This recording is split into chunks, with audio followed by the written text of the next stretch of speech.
Tonight, more attacks on the Prime Minister from his own side. A now or never warning for the world to act on climate change. And an election ready to be called soon, maybe even tomorrow or Sunday. Please, welcome to Q&A.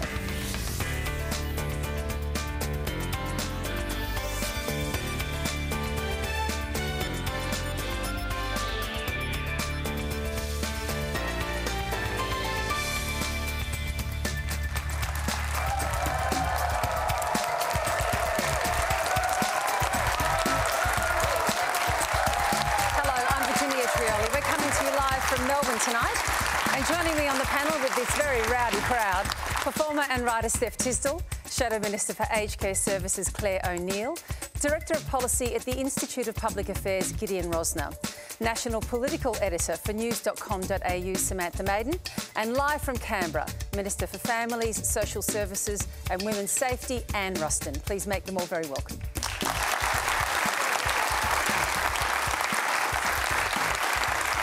And remember, you can stream us live on iView and our social channels. Quanda is the hashtag, so please join in the conversation.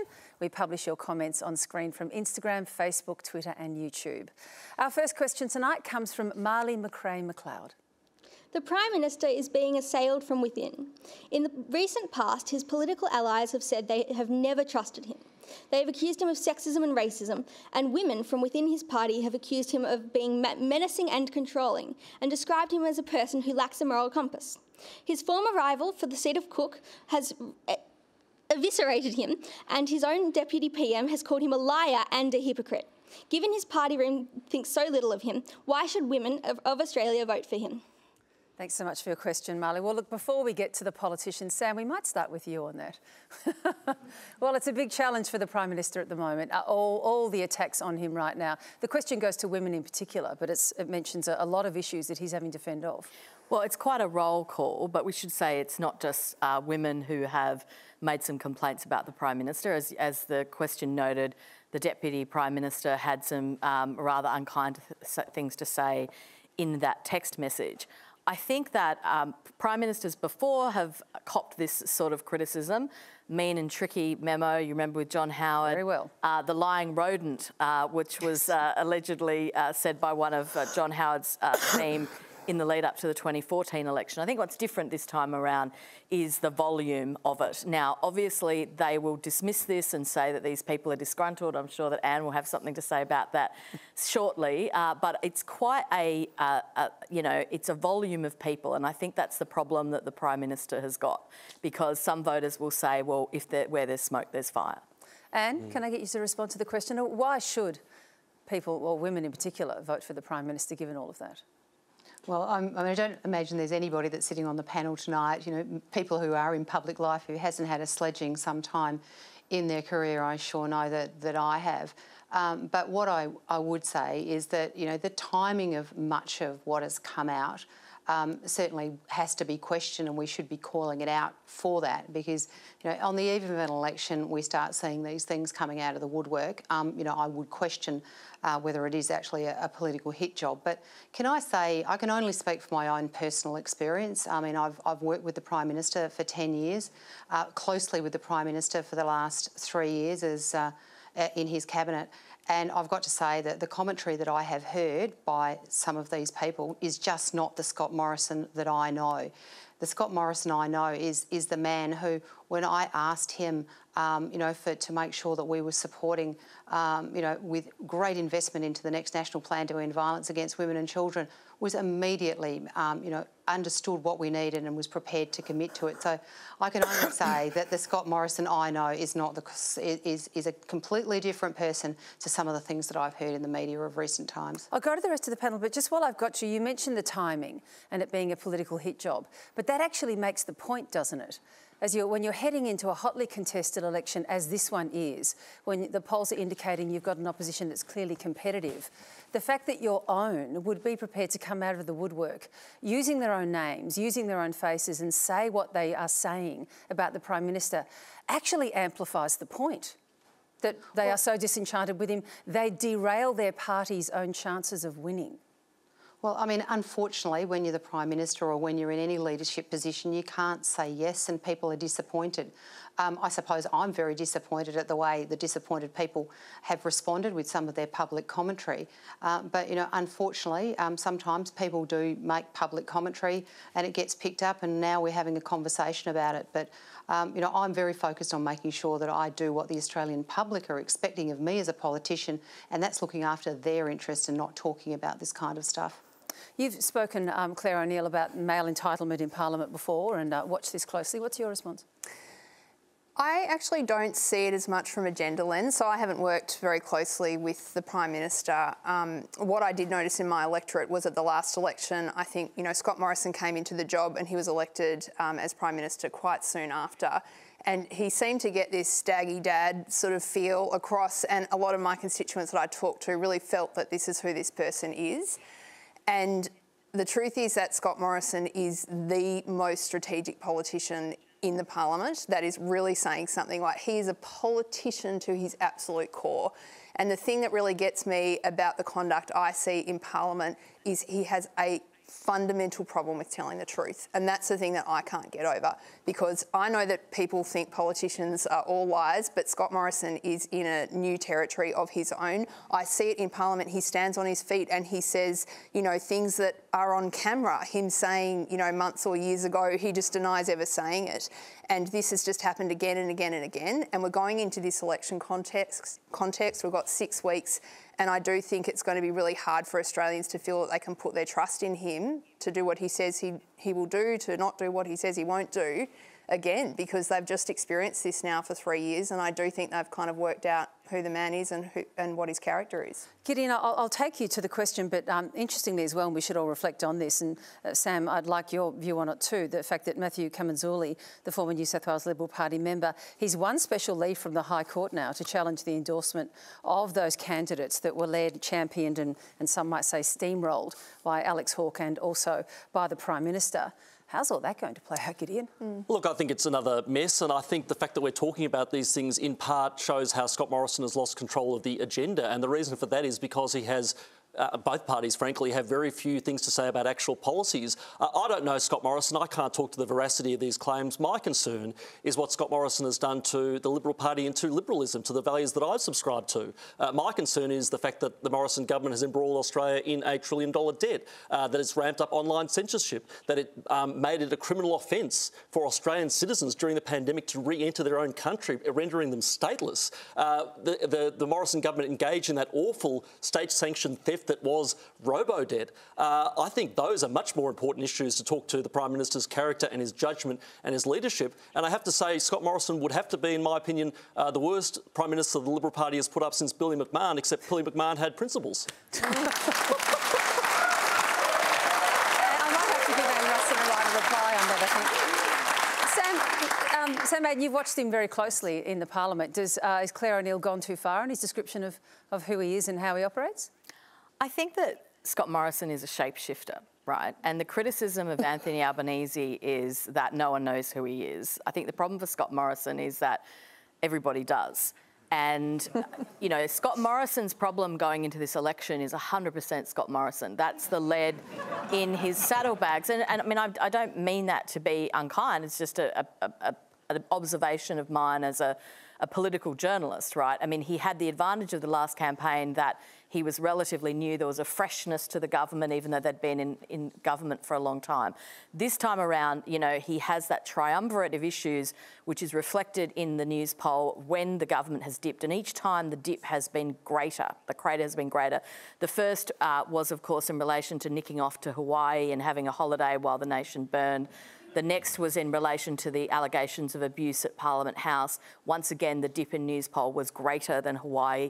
And finally, the greatest one was the vaccine rollout. Now, each time there has been a recovery, but you see now that their primary vote is very low. And yeah, I mean, you do see it all the time that the Prime Minister will say, oh, I didn't say that, I meant this, or someone asked me this, but I actually meant to say this, oh, I never said that. And it gets a little intriguing. Steph, you used to want to be a politician. I know, what a loser. Thanks a lot, Steph. Thanks a lot. No, I'm sorry.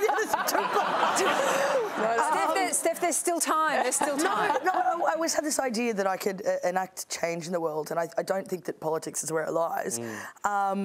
because the politics gets in the way of politics. I think politics is so out of touch with society. I mean, like, I have this dream that we get a panel, like a jury of 12 random people from all around Australia, and they help make decisions. Because the whole thing is, with politicians, you train to become a politician. You know, you spend your life living the experiences that a person who wants to be a politician lives. It's like, you know, nurses, we send them out to rural towns and remote areas. There's, you know, a really big push on their resumes that if they've got overseas travel or volunteer work, that's all a plus. Politicians, just be white and a man, you know. And but I actually had a question. So for you, you asked the question. Can I ask how old you are? I'm 18. Yeah. So your peers, are a lot of your peers interested in politics? I'd be the most interested out of my peers. Because your question is super politically savvy, like you're really taking note of what's happening. But people like the generation just under me, I've noticed, are the most politically savvy. This is the most politically in touch society I've ever seen, and yet they have no interest in politics, which tells you everything about our politicians. You know what I mean? blame TikTok. Yeah. It's not, it can't just be TikTok. We can't just blame TikTok from that. Let's move on to our next question, and it comes from Baka Hawari. A large majority of Australia's religious population are immigrant communities. And they asked today, who should we vote for? And part of that is the Muslim community that I come from.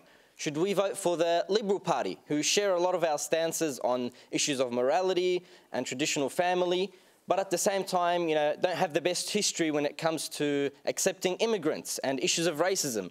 Or should they vote for the Labor Party, who are generally more accepting of immigrants and have progressiveness in that area, but especially in the last decade have shown a serious lack of connection to some extent when it comes to religious or moral values and traditional moral values. So those religious communities ask, who should they vote for today? Clare O'Neill, I'll start with you, because Baka's question indicates that there's a real lack of belief in you as a party anymore, and it's an interesting point you make about the last couple of decades, having lost touch with any sense of religion or faith. The ALP certainly had that, and of course we don't need to go back to the split in the DLP. But if that impression is landing, then you lose that audience. Yeah. Baka, I hope that I don't believe that's an accurate reflection of Labor, but you know, you're a voter and you get to make your own assessment of the political parties.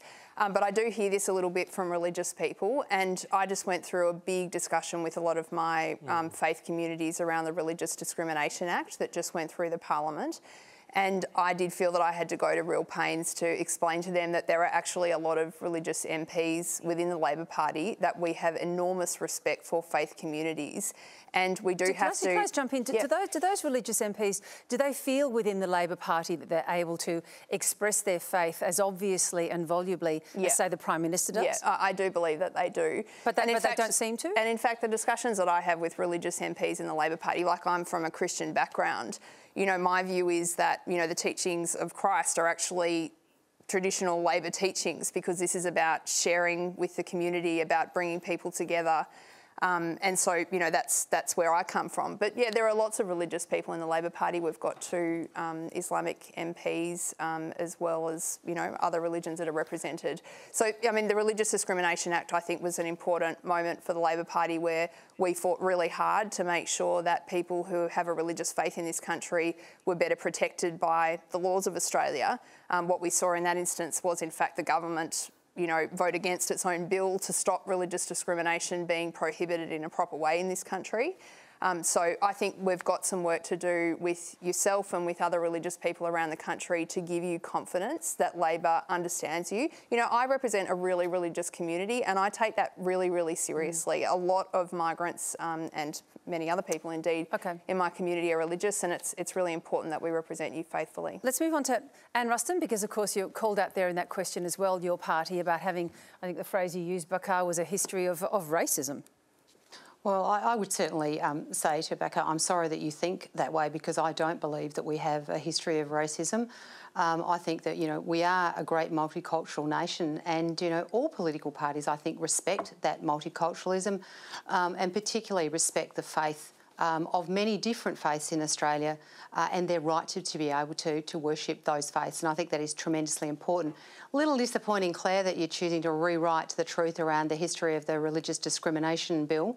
You know, we were very keen to make sure that the rights of people of faith were protected and their rights to be able to actually worship that faith in a way that responded to the tenets of that faith were terribly important. And to suggest otherwise, I think, is a little disingenuous. But, Becca, I just want to say to you, absolutely committed to allowing all Australians of free faith to be able to practice that faith. But I think one of the more important things, or a very important thing as well, that you need to look at is around, you know, the plan for our economy, the plan for our Australia into the future, so that you are able to have the freedoms that obviously you so want to be able to practice your faith and so many other things that you'd like to do. We'll get to those issues, but the question, of course, went to faith, and that clearly matters to you. But on that issue of the issues with immigration and racism that Becca mentions there, so we now actually have, just in the last few hours, the 8 remaining refugees and asylum seekers that have been held at the Park Hotel in Melbourne that for up to 9 years have just been released. And another 12 asylum seekers have also been released from detention in other cities as well. They've been there for 9 years in this case and different years in other cases, but a staggering amount of time and a staggering amount of money has been spent at offshore processing, approaching $6 billion since 2013. What were all those 9 years about, Anne Ruston? They were supposed to be security threats. How come they're just released onto the streets now? Well, one of the very strong things that we believe in as a coalition government, and that is the security of our borders and making sure that by having secure borders that we are able to have immigration policies that allow us to be able to have humanitarian intakes. And so, you know, we make no apology for the things that we did to stop those boats coming to Australia. I'm sorry to jump in, Anne, but I'm going to take you to my question, which was about they were held there because they were apparently not able to be released in the community. They're a security risk. What's changed in 9 years and millions, if not billions of dollars later, that they're suddenly released on the eve of an election? Well, obviously decisions in relation to national security are a matter for the Minister for Home Affairs. But what I would repeat again, and that is that the national security of this country is built on strong borders, and we make no apology for the fact that we will continue to keep our borders safe. So this won't start the boats again then? I mean, that was always the rhetoric, that if you let them out into the community, the boats would start again. So they'll start again? Well, I think one of the things that we do need to be very careful of going into, you know, when we make our decision about the election, is do we want to have a government that has a policy, a strong border policy that says we will do things to stop boats starting again? You're still not answering my question, Anne Ruston. Will it start the boats again? Well, what I'm saying to you is that the strong border policies of the government, of which I am a minister, have seen the cessation of those death boats that saw thousands of people drowned at sea, and we make no apology for that policy. I know everyone wants to jump in, but Bucko, is there anything you want to add in here?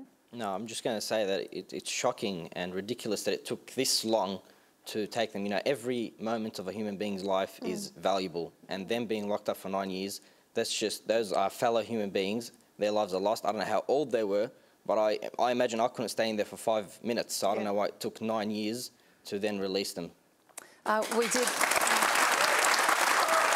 We made contact this evening with the Asylum Seeker Resource Centre to establish just in what state the detainees are in, and we were told that they're deeply traumatised and they're being sent out with a rather small sum of money, about $300, I understand, and enough money, accommodation for 3 weeks. What happens next, we're not sure about. But I know you wanted to jump in there, Steph. Yeah, I just wanted to say, like, one glaring thing is the messaging of boat people is so dehumanising, just on a human level. That is awful. I cannot believe you brought it up. I feel like that was already talked about. Like, what an awful thing to call a human being as a boat person.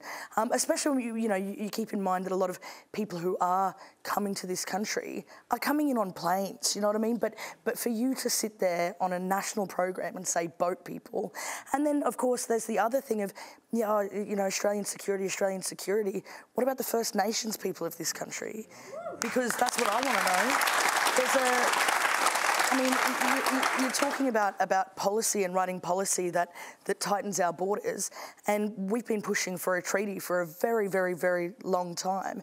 And I truly believe that this is kind of one of those things where this kind of happens in the background, and this is what our leaders need to do. Our leaders need to make decisions. And if they're decisions that people are going to be upset about, then at least own up to it. You're talking in circles and not saying anything of answering the questions. It's just frustrating. Sorry. Steph, I know, sorry, Anne, I know you want to say something here, but let's try and get to another question. We've got so many questions this evening, and they're also wonderfully dense and detailed that we're at risk of getting to 3. Our next question is a video one, and it comes from Emma Smith in Gladstone, Queensland. In my central Queensland electorate of Flynn, we are on the front lines of facing the changes that net zero by 2050 necessitates. Major industries that operate here, like Rio Tinto's aluminium production and beef production, have already committed to this transition. And the community is grappling with what this means for us. Yet people such as Matt Canavan and LNP candidate Colin Boyce are still campaigning on an anti-net zero platform. In light of the latest IPCC report that requires action without delay, we need a solid plan for our transition to a low-carbon economy. Why can't we move forward? Thanks so much for your question there, Emma. Look, I'll come to the politicians in a moment, but Sam and Gideon actually would like to start with you. Sam, I mean, this is a big one that may end up being a centrepiece in the debate and in the election. What do you think? Well, I think that some people read the last election wrong because there's a lot of criticism of the Labor Party that had too many policies and it was too complex. But I think when you talk to both sides of politics, the fact that Labor had more policies on climate change was more of a net positive. Now, I know that not anyone agrees with that, but I think that is reflected in the fact that Scott Morrison has felt compelled to act in this term of government. Now, it may not be to everyone's liking. It seems to have aggrieved Gideon a great deal. But Scott Morrison wouldn't have moved on that if he didn't think that was a weakness. But nonetheless, what you have is a situation where both the major political parties are, in a sense, trying to minimise the differences between them. Some people on the Conservative side of politics believe that's a mistake, but Scott Morrison clearly doesn't. We've had Sorry, can I just say something, Virginia? Yeah. Sorry, I really disagree, Sam, that Scott Morrison has changed anything in particular about this. Like, let's remember that the government's climate targets to 2030 are what they were when Tony Abbott set them in 2013-14. And what Scott Morrison has done is managed to get everyone in his party to say that they're supportive of net zero emissions by 2050, that's a long way but there's no plan to get there. Like, we will not get there because there is no plan and no mechanism to do it. Now, if I can just contrast that, Labor actually has a plan to do this. We have the most well-rounded, comprehensive set of policies that will ensure that we cut emissions by 43% by 2030 and to get to net zero by 2050. And by the way, get these amazing economic benefits that we will get if we grasp this opportunity of renewables that's offered to us here in Australia. And, the question came from Gladstone. This is one of those communities that is actually really well positioned if we make a good transition to a cleaner energy future. They've got great port access. This is just the sort of place where we can see big renewables projects and new industries come online if we get that energy side of things right. But don't make a mistake about this. Scott Morrison doesn't want to do anything about climate change. All he has done is get his party to commit to a target he knows they are not going to meet. OK, I'll get to Anne Ruston because I know you want to write a reply there and you deserve one. But Gideon, I'd like to hear from you on this. I mean, you must see the economic opportunity, surely. No, I don't. What I see is vulnerability, and I see a threat to Australia's energy independence. We are seeing now, through the Ukraine war, the mistake that a lot of countries in Europe have made by aspiring to net zero or to transition their economies to more renewables. We are seeing Boris Johnson, who is a Tory but is a very, very green Tory and a big believer in climate action. He has said that there should be a pause on net zero until Britain can secure its energy supplies to meet the demand or the supply that Russia has taken away. The Energy Minister of Germany, who is a member of the Green Party, is now working to import more fossil fuels to Germany to make sure the lights don't go out there. Look, renewable technology may be ready one day. to meet Australia's energy needs. But yesterday, 67% of power in Australia came from coal and gas.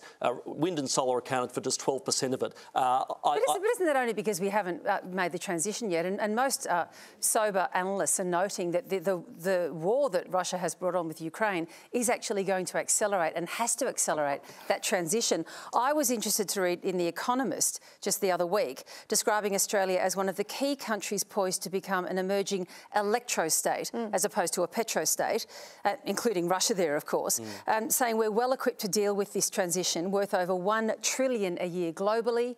We've got the rare earths as well that we can mine. I mean, we're in a position of extraordinary potential economic strength, aren't we, Gideon? Sure, but we're also in a position to export baseload energy from traditional sources to the world, and there is a huge demand for it. Our number 2 and 3 exports at the moment are coal and iron ore and natural, and another big export is natural gas.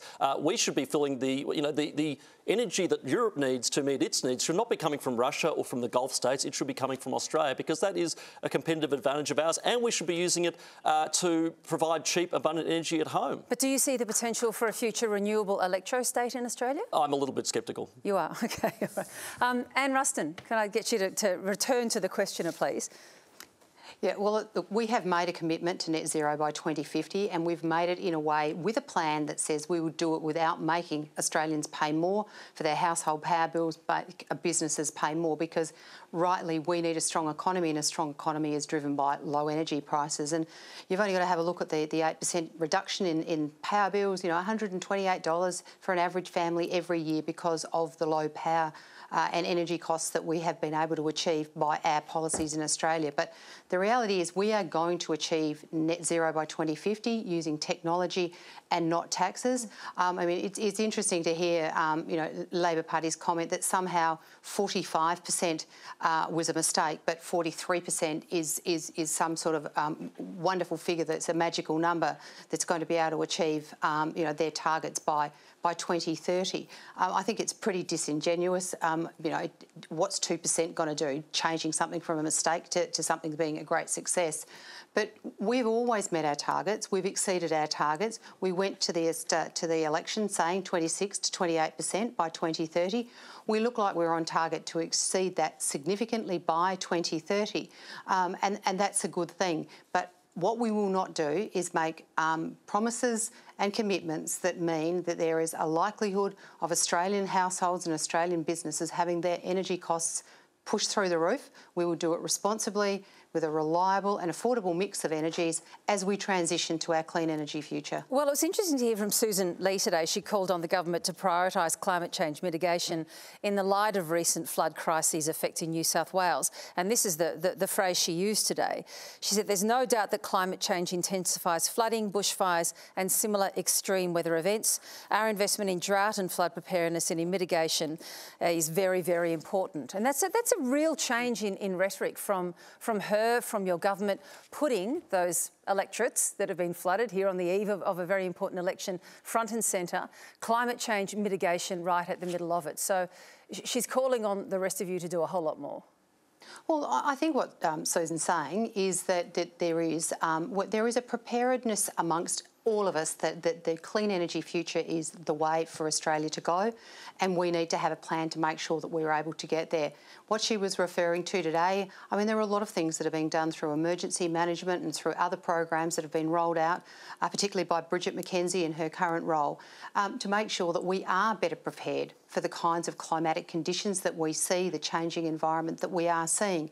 But we need to do it in a considered way, and we need to work with Australians to support them through a transition so that when we get to where we need to go, we've done so in a way that has not been massively disruptive for families, for businesses, for communities and for our country's economy. But this is to both the parties, you won't get there without massive investment in the same way as private investment overseas and here in Australia is all going towards renewables. The electricity companies are closing down their own coal-fired power stations. So where's the massive commitment going to come from? Well, the investment... Gideon, I'd like to come back to you on this as well. The investment is right there, and you've got, everyone wants to be involved in renewables because it is so bleedingly obvious that we are better positioned than any other country in the world to take advantage of the opportunities here.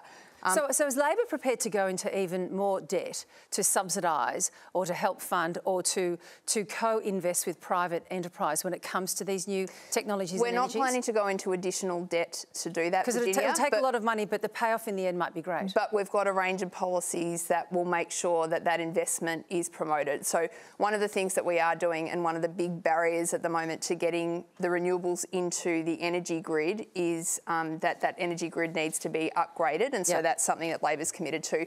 But if I can just go a little bit bigger picture, one of the real frustrations about this debate, you know, and we're hearing this from Anne Ruston here, is the constant assertion that acting on climate is going to be costly to us and not acting on climate isn't costing us, and both of those things are wrong. We've got flooding, we've got bushfires, we've got environmental degradation everywhere, and what we know is if we do the right thing, we're going to create massive amounts of jobs, and we're going to, by the way, Anne Ruston, reduce the power bills of Australians, because renewables are much cheaper than fossil fuels. Steph, I know you're interested in what you describe as a more nuanced conversation around this. You acknowledge and see that we need mining, kinds of mining. Yeah, like, you're from Mount Isa, I think. Yeah, I was born in Mount Isa, and something that I've been noticing a lot. I had a weirdly eye-opening conversation with, of all people, Bobby Catter, but hear me out. Just hear me out. So Robbie, the son. They're always eye-opening conversations. No, well, it was actually super interesting to me because we had this conversation. My parents used to work in the mining sector, and I'm a bit of a greenie, as you can tell, but it really kind of opened my eyes. The rhetoric and the messaging that surrounds this issue is the bigger issue to me. I mean, surely there's got to be a point where our politicians say, actually, do you know what, we're going to have to suck it up for a little bit, because right now it's so reactionary that we're doing policies that aren't looking at future building. They're like, oh, and then this happened and we got to do blah. And one of the things that we were talking, that I had a conversation with him about, is like, mining itself isn't the problem. There are certain very problematic mining, so coal seam, fracking, you know, all of that sort of stuff is problematic. But mining across the board isn't, because we actually need to mine for the stuff that builds our renewables. So we need to move away from that messaging. But the conversation that I think is really interesting is we actually need to be investing into making the mines and all that cleaner, because right now when we say net zero, the thing that always concerns me about that is that we go, say for instance, the copper smelter in Mount Isa needs to be worked on so that it's more eco-friendly. Takes a lot of money, right? And so instead they go, all right, for us to hit zero emissions, they don't put the copper into the smelter, they send it off to be refined in China. Which means we're just sending the problem elsewhere. Is that not essentially what happens when we talk in such like hardcore kind of serious words like net zero? What does that mean for the bit in between? And doesn't that push us away from having the honest conversations that the layperson in Australia wants to hear? Gideon, I just wanted to come to you because I mean you're passionate about retaining what we might call, you know, what are the fossil fuel energy creating industries here, and you see it as a risk in transitioning.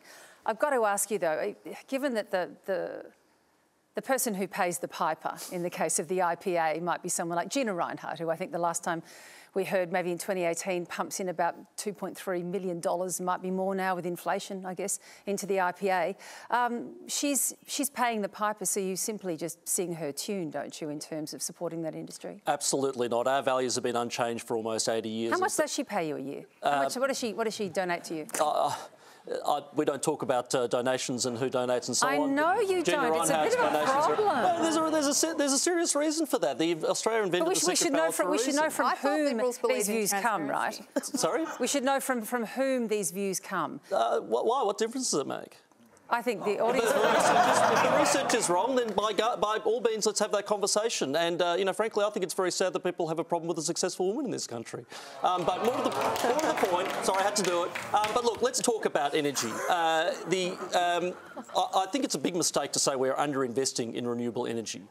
We have been throwing a lot of money at renewable energy for a very long time. Energy companies no longer make money out of serving their customers. They make money out of chasing subsidies. We had a renewable energy target when John Howard was was then lodged. At the same time, I think the reason we are not seeing enough investment in coal and gas power is because of regulatory risk, because a government 2 elections down the track might pull the rug out from under you and tax it or something else. But look, I'm not arguing... It's because the companies don't see it actually as a long-term profitable business, Gideon. Well, because the government might scuttle it at any minute. But look, just to be clear, and several trillion, hundreds of trillions of dollars of overseas investment money pouring into the new renewables indicates otherwise as well. But we're to believe you over them.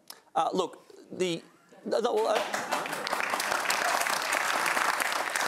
I think a lot of the investment has to do with the fact that there are so many subsidies on offer. As I said, I think energy companies are chasing public money. And now, look, I just want to clear one thing up. I've got to quickly get to the question. I'm not advocating for supporting coal over renewables. What I'm arguing for is an even playing field where the market decides and the most efficient, cheap form of energy should compete. So remove all subsidies, remove all supports, and let the market decide. And if that turns out to be wind and solar, then so be it. There'll be a good margin, and that will be profits. I think the market is marching with its investment strategy in that direction already. But let's move on. Our next question comes from Varun Kaushik. I'm a junior doctor and have worked through the 2021 waves of the COVID pandemic. My colleagues and I have seen many patients whose families can't afford home aged care at home or the extensive modifications that they require, but they're also too afraid to send their loved ones to facilities that have been the subject of outbreaks.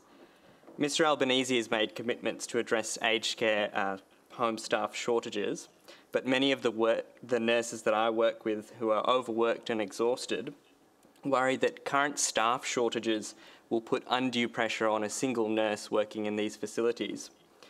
Where does the Labor Party plan to source these nurses if they feel inadequately protected?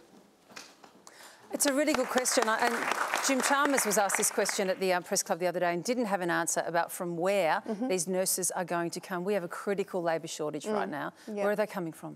So if I can just step back quickly, this commitment from Labor to put a nurse in every nursing home is essential to provide quality aged care. No one's arguing with that. Where do they come from? I hope they're not, because this is not something that the government is committed to, and it's really an important part of Labor's plan. Oh, look, I'll get Anne to respond, but I actually don't think that's fair. I think they have, but it's just a little later down the line. No, that's not true. Sorry, all right, well, we'll get to Anne Ruston in a moment.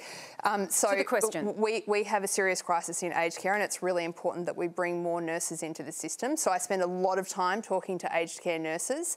They are leaving the sector in droves today for various reasons. One of them is that they're really badly paid. A nurse working in aged care will be earning somewhere between 25 to 48% less than a nurse who works in the health system.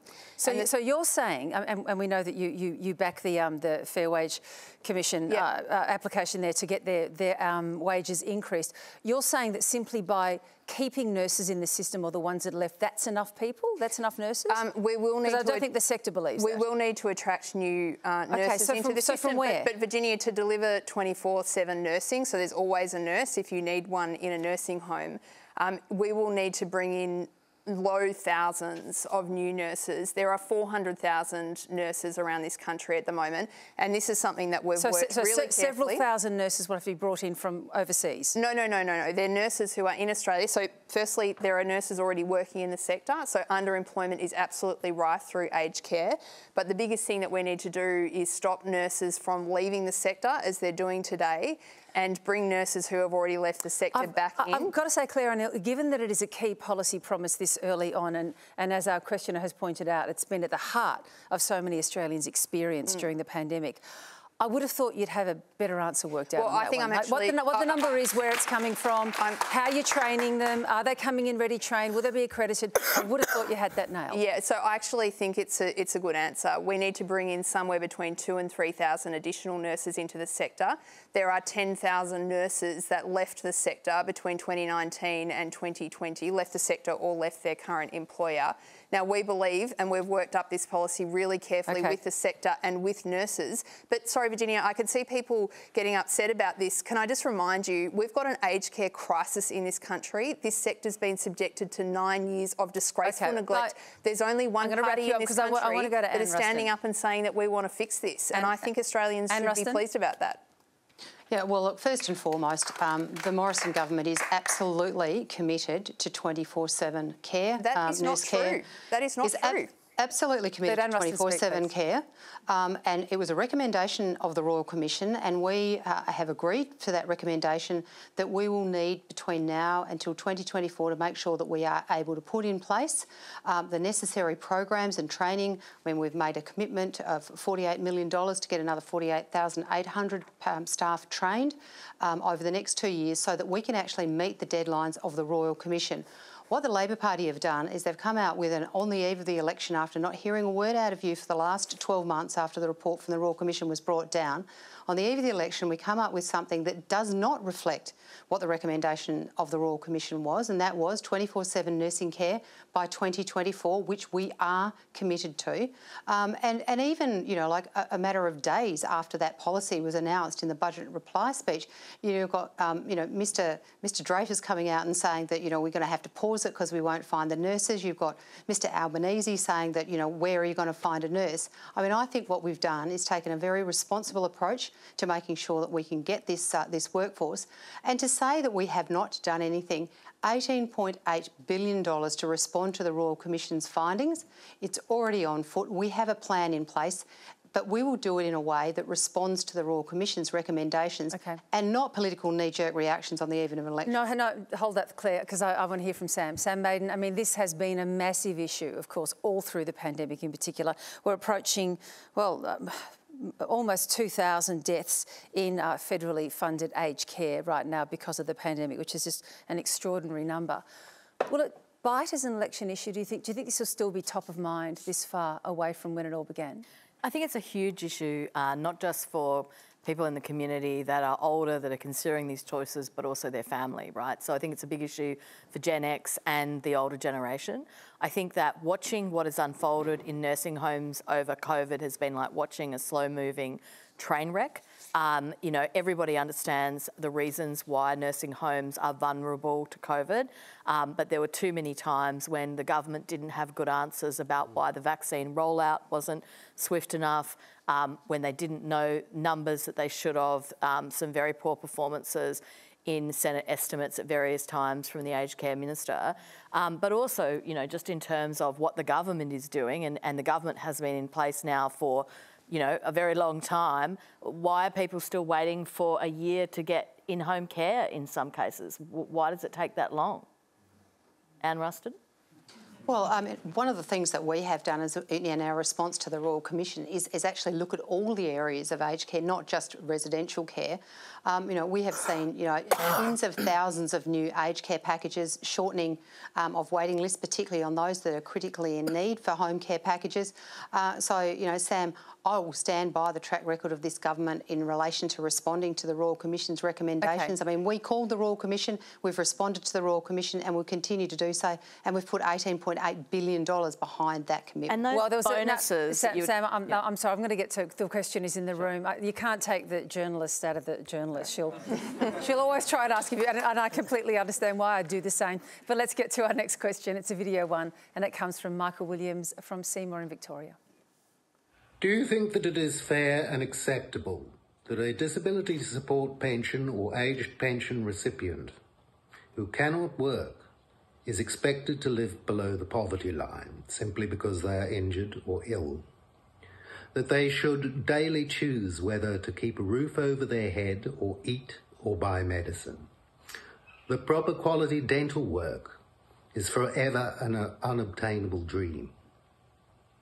Why are the people who cannot work treated as though they won't work? Before we get to the politicians, Gideon, I'll start with you. I'm sure you saw what the Prime Minister copped in the pub last night just outside of Newcastle. And it was along a similar line, saying that he's worked and he's worked. Why is he left in this position? Yeah, and look, I have been in favour for a long time of raising the rate. A lot of politicians will skirt around the question, more so talking about things like Newstart. Could you live on it? They won't answer. Look, I'll be the first to admit I could never live on what we pay Newstart recipients. Not in a million years. It is not enough to live on, and it's certainly not enough to find a new job on, if that's what you want to do. But there is a proviso and there is a caveat, which is we have to find a way to help the long-term unemployed get into the workforce. There are too many barriers and too many obstacles to prevent that from happening. We do not want to just keep raising the rate and raising the rate and raising the weight without giving people the opportunity for rewarding, productive, socially inclusive work. I'll ask Anne Ruston about this as well, but Gideon, while I've got you, the issue of, because we've got such a workforce shortage at the moment and such a shortage of labour, you've got a lot of people on the aged care pension, for example, who would like to be able to work a bit without having their pension hacked, and in particular their spouse's pension cut because they've worked a few hours shifts during the week. Is there an argument for doing that? I think there's an argument for flexibility. I think there's an argument for allowing, for example, some people on Newstart to work as well while retaining their benefits as well. It's about getting into the workforce, because studies show us that if you've been unemployed for more than a year, you are 25% less likely to find a job. After 2 years, your chances drop dramatically still. We cannot keep leaving people behind and leaving them out of the economy and letting them languish on payments that are clearly not good enough and not enough to sustain a dignified life on. Steph, what did you think of Michael's question? Oh, I was on the dole for ages. Well, not for ages, but for a while. And what was that like? It was really tough. I mean, there's actually so much. There's so many things that are attached to it. I mean, the socioeconomic bracket that is that socioeconomic bracket are also more likely to do things like smoke and drink. Like, we have these stats that show this stuff, and they're the most highly taxed thing. I mean, it's absolutely crazy to me. We tax the poorest people in this country, and it's because, you know, I think governments in general, advantage from inequity, but it's like, especially when it comes to disability payments. I mean, I cannot believe the backlash that happened. I remember having a conversation with a friend of mine during when Newstart happened. She lost her job. She got onto it. She was like, is this what people are honestly living off? And it's like the message that we've been sold is that people who are on the dole don't want to work. There is no reward for working. It is, you are worse off if you're working a couple of hours a week than you are to just stay on the dole and kind of, you know, figure out your life on that. There's, you know what I mean? It's so hard. That added thing of disability payments, I can't even imagine that with the extra medical and hospital costs. It's astonishing. Clare, and not to put you under too much pressure, but if you can try and keep your answers brief, because the election's not quite called yet and there's some other questions we'd like to get to. But Michael's question, Anne Ruston, was that do you think it's fair and acceptable about the situation that people on their disability support pension are on? Surely, as a fellow human being, you can't answer that it is. Well, there were a number of things that have been unpacked in the conversations that we've just had following the question. The first thing I would say in relation to the disability support pension, it is paid at a significantly higher rate than what we would refer to as unemployment benefits or job seeker, because it recognises that people who aren't able to work will need a higher amount of money to live on, because we're not expecting them to go out and work. But the other thing I'd say, there are a number of things that have been put in place. I mean, the NDIS, I commend the NDIS. It was game-changing in so many people's lives who have lived with disability. And you've committed to fully fund it?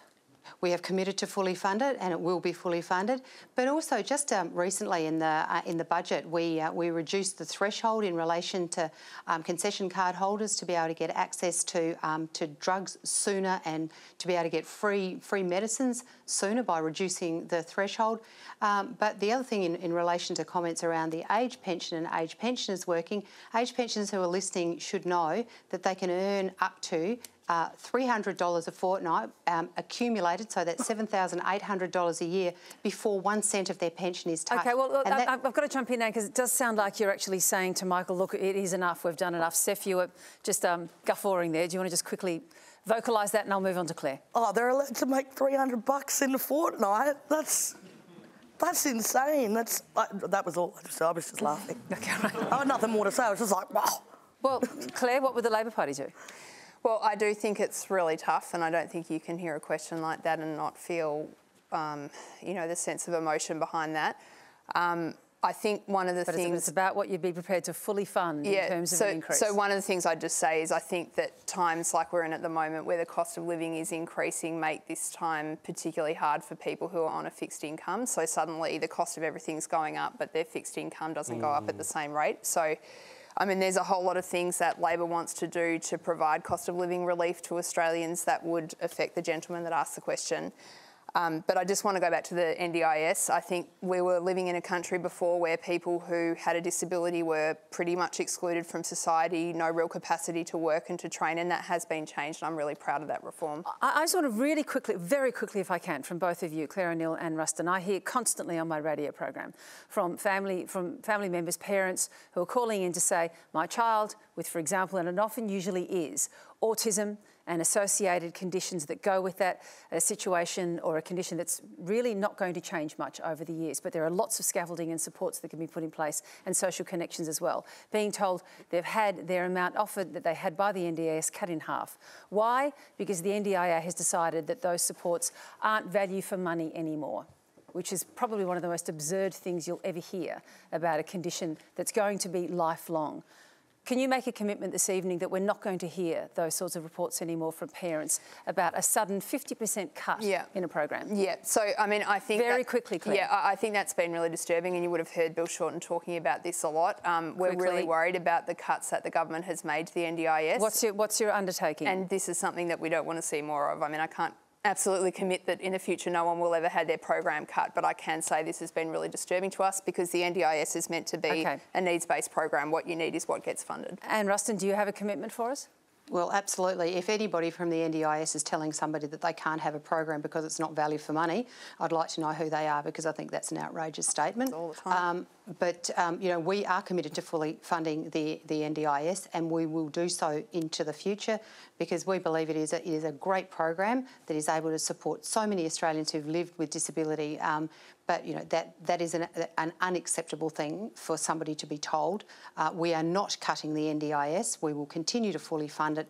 And I would hope that anybody from the NDIS would not be suggesting that somebody's program or package was not being given to them because it wasn't value for money. And Ruston, I've got a whole lot of names and numbers to send your way. Me too. Please do. Coming your way. Our next question now comes from Mark Rennick. The coalition government has been critical of Labor's policy to implement the findings of the Royal Commission into aged care quality and safety, claiming that it's unfunded. Last Friday, it was reported that the cancelled French submarines are going to cost us $5.5 billion. Has the government funded this cost, and how can the LNP continue to claim that they're superior economic managers? This is an interesting one, Sam Maiden, that sort of slipped under the radar a little bit. It turned up in Senate estimates, $5.5 billion, the cost of scrapping that program. It's just like a Renault that's gone a bit over budget, right?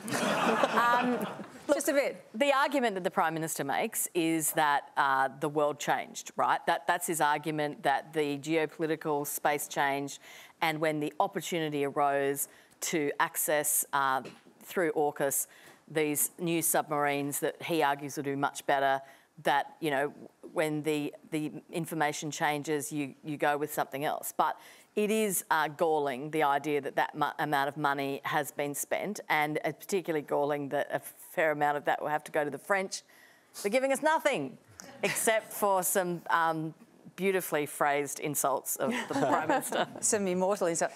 Gideon, I know it drives you crazy how you regard the federal government as just dreadful economic managers. I think it's the phrase you use. Look, I will give Scott Morrison, despite my earlier remarks, credit for putting out of its misery the bungled submarine contract. That was something that Malcolm Turnbull bears responsibility for. The problem with the submarines was it was industry policy and industry assistance dressed up as defence policy. It was not tailored to meet our needs. It was, we're building stuff in South Australia, we're going to base it right here in Adelaide, ostensibly to save seats in South Australia. Now, I think the submarines would have ended up costing us about $1.2 million or something for every primary vote received in the seat of Sturt. But it worked, I suppose. But $5.5 billion, Gideon. 5.5, on submarines that we never received. Yep. But look, I will give Scott Morrison credit for AUKUS and for lancing that boil. But it is very frustrating to hear that we're wasting money on submarines that we never receive when there are terrible problems in aged care. And I think there is a crisis in aged care. I think what we need to do is think about aged care in a patient-centred way, like the NDIS, where the funding follows the patient, not the institutions, where there's flexibility in the system, where it's easy to get a plan and a treatment plan to support your needs. But also, I have to say, the elder abuse we saw during the pandemic really drove it home how bad some of these institutions are. To lock elderly people in their rooms for 23.5 hours a day with no food. During the pandemic, the staff fled when the pandemic was declared. Geriatricians had to go in and clean them up. Prisoners have it better than our aged elderly do in some of these institutions, and it needs to be fixed. Sounds expensive. You're going to have to increase taxes. Correct, but look, there are ways to do it that are, I believe that will provide better value for money. You're shocking me. I mean, you agree with the still agree to the IPA is just what is happening? I don't know what's happening. I'll surprise you. It's a really odd night tonight, but a great one. Our final question of the night now comes from Eric Peterson. Despite large parties trying to white ant independent candidates, they seem to be getting more popular. Will this become the watershed election for independent candidates? The independence question. What do you reckon, Steph? They looking attractive? You know what, I seriously don't know anybody in my life who understands what any of this means. Lucky you. I'm just being totally honest. You know what I mean? Just make it easier for everyone. It says a lot. No, it says, I truly think that if people are going, there's more and more people going, I reckon I could do a good job of this. I'm going to get in there, and people are going... Well, they're the independents, They might be right. That's what I'm saying. That's what I'm saying. The fact that that's becoming more popular and people are listening shows you from both sides of politics, we don't trust yous anymore, That's the thing. So your friendship group, your peers, are they engaged in that way and actually focusing on other political options apart from the main parties? I think most of my friends will do the donkey vote. Really? Yeah, I actually do. I think there's a huge attitude that what is my vote going to matter? You know what I mean? And honestly, what I took away from that conversation before was submarine 10 times. I doubt that. You're a lot smarter than that, Steph. Clare O'Neill, is your potential win by the Labor Party about to be upset by independents? Well, I mean... And would the independents support you in the House if they held the balance of power? You'll have to ask the independents about that, but I do think that what's going on with this election and the emergence of these independents in the Liberal-held seats is a really positive thing for politics in Australia.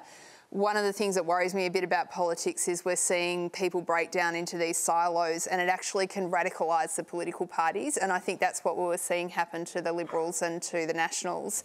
But now there's this ballast here.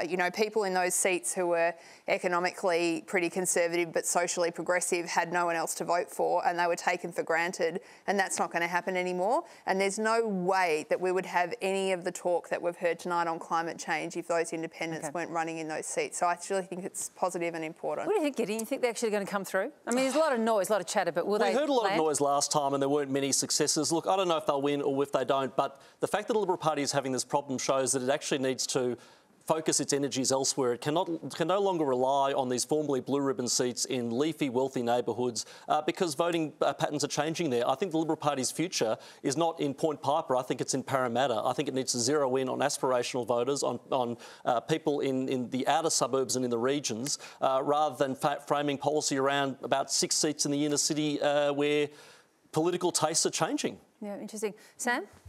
I think the interesting thing, if you look at the primary vote of both the major political parties, is that it has a 3 in front of it. And that means... Who would have ever thought? Yeah, and so the traditional wisdom in Australian politics has always been that you cannot win an election unless you have a primary at least in the low 4s. According to the latest news poll, the primary vote of the Labor Party was down 3 points to 38%. And the Liberal Party, I think, was 35 or 36, somewhere around that region. So what that tells you is that there is a larger than usual support for the independents. That doesn't usually necessarily mean it will translate in a large number of seats, but there is support out there. And I think the really interesting question is, if Anthony Albanese runs a really good campaign, do you see that primary vote sort itself out by the end of the campaign? Or, if we are looking at a situation where the Liberals' primary vote is bleeding to Clive Palmer, but is that going to come back to the Labor Party? You know, it's tricky. And I think that it's going to be really interesting to see where that primary vote is at later in the cycle, because, you know, you must not be happy about seeing a primary vote of 38%. Don't answer that question, Claire. She's trying to do it. She's trying to do it again. She's trying to do it again. Oh, it's rhetorical. Hey, do you have any more faith, Sam, in the methodology of the polls this time around? They have made changes, the major companies. Yeah. Is it a bit more reliable, do you think? Well, I think that the polls got you know, a tougher rap than perhaps it deserved, because, and it goes to that issue I was talking about, the primary vote. When most people look at a poll, they just want to know who's going to win, right? And that's a reasonable request. But in terms of the political parties, their weekly, nightly tracking polls is just on the primary. That's the core value that they look at. So I don't think that the polls are quite as bad as people think. I think that they are, you know, better than people think. It's just that last time they told us that Bill Shorten was going to win, and that didn't happen. It is one thing to get wrong, isn't it? Yeah. And it's Ruston, a big one. The rise of the independents this time around? Well, the first thing I'd say is I'm really sorry to hear what Steph says about, you know, donkey voting, her friend's donkey voting, because the democracy we have in Australia. Yeah, we're going to talk to her about that, Anne, don't worry. Yeah, okay. Well, happy to talk to you, Steph, because I can convince you that it's really important that you make your vote count. But I think the question everybody's got to ask these independents is, who would they support? You know, are they going to support the Labor Party? Are they going to support a coalition? Because at the end of the day, only one of those two parties is going to form government. And if we've got a situation where they require the support of the independents, don't you reckon the people in those electorates deserve to know who they're going to support? So I'd say if you're in one of those electorates where you've got an independent who's out there, you know, selling their message, ask them who they're going to support come election, after the election, because that will tell you where their true colours are. They pretend to be conservative. That's the politics but the reality that gets in the way of politics for me. I'm not asking her a question. I'm just pointing out that Zali Steggall said on this program last week that she might be more prepared to support the coalition if you got rid of the Liberal leader, but anyway. She certainly did make that promise. So Anne Ruston, be careful what you ask for. Yeah. No, well, not at all. All I'd say is that Zali Steggall, I think, signalling to her electorate that she's not going to support a coalition government. Maybe she should come out and just say what she really means. I'm sure the independents are going to be asked that question ad infinitum when the starting gun is finally fired. That's all we have time for. Please thank our terrific panel this evening: Steph Tisdell, Clare O'Neill, Gideon Rozner, Samantha Maiden and Anne Ruston. You've all been fantastic, thank you. Really good. And thanks for your questions, and thank you to you at home as well for watching. Next week, Stan Grant will join you live from Sydney, and you can join me on Mornings tomorrow on ABC Melbourne. I hope you'll get up nice and early and do that. Until then, good night, go well.